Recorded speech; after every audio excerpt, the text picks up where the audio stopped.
I am Tamara Rockwood, CEO and co-founder of Bainbridge Island Press, Pacific Northwest's emerging poetry publishing house, which I run alongside with my husband, Ben Rockwood. Since launching in December of 2022, we have brought so many beautiful books into this world, from individual poetry collections to international anthologies. These past 2 years have been so exciting. We've connected both debut and established poets. We've immersed ourselves in book festivals and hosted poetry readings that brought verses to life.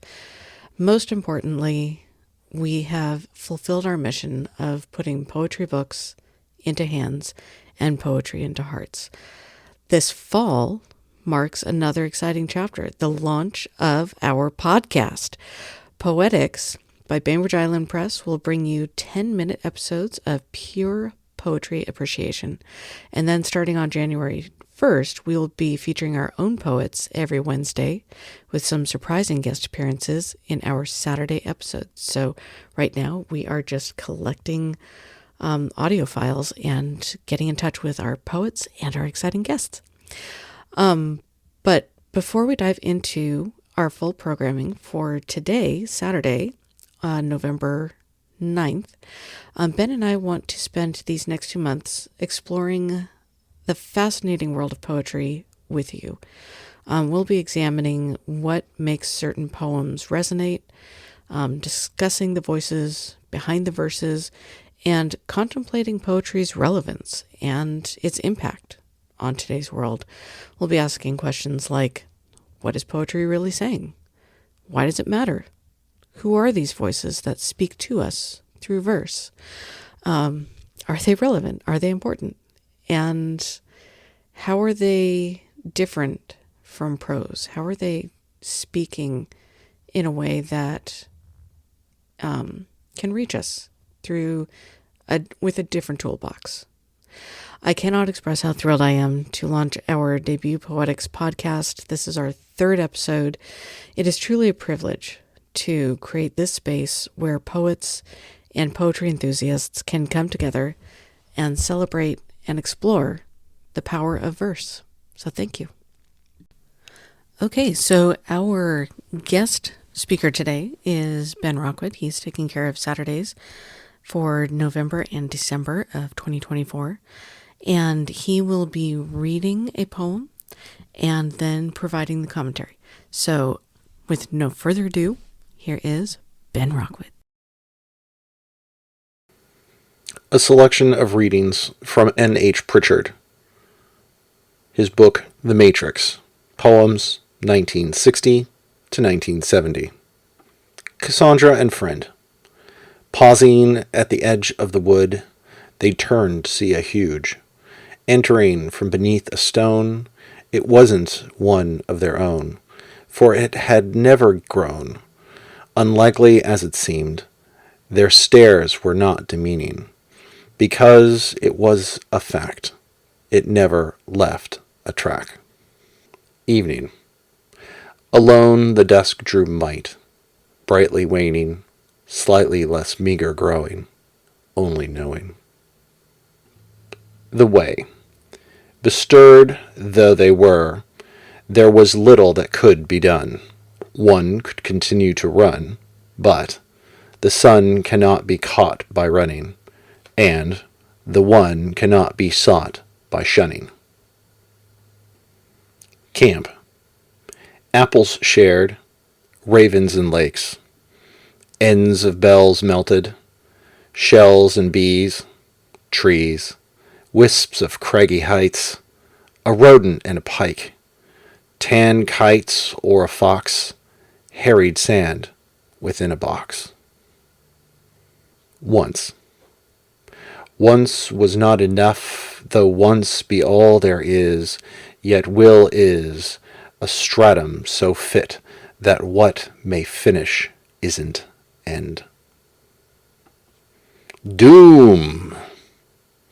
Possibly and perhaps set out to watch the clouding willows droop, though a storm returned the borrowed sky, tomorrow did not reply. 3.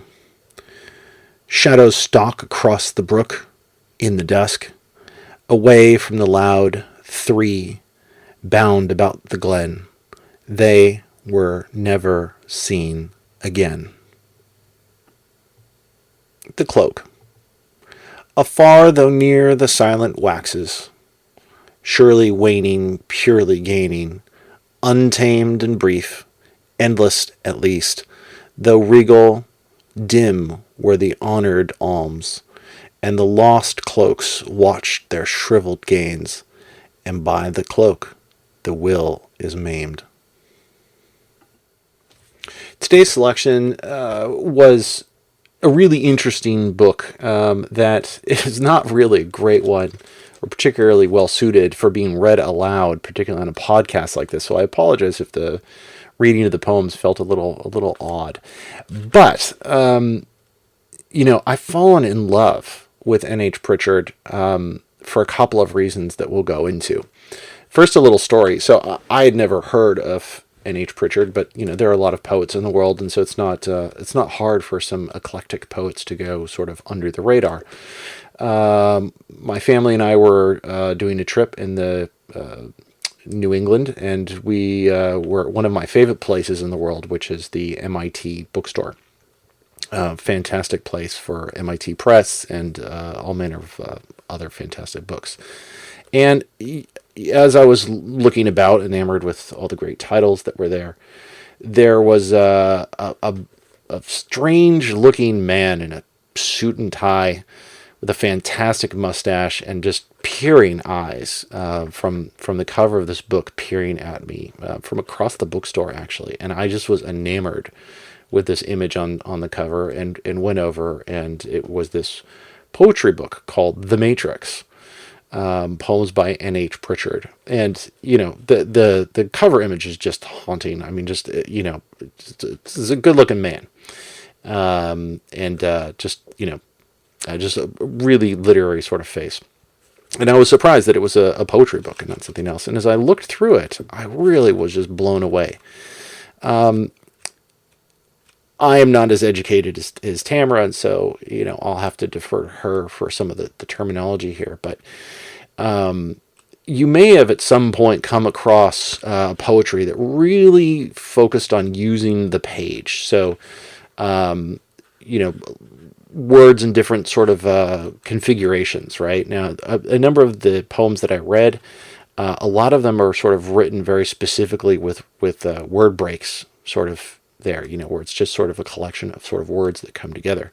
But many of his other poems go beyond even poetry into really almost being art pieces on the page. And so as a book designer at Bainbridge Island Press, I'm really fascinated with the page and the use of the page. It's fairly common to see poets want everything to be sort of centered on the page, breaks to be in certain places on the page.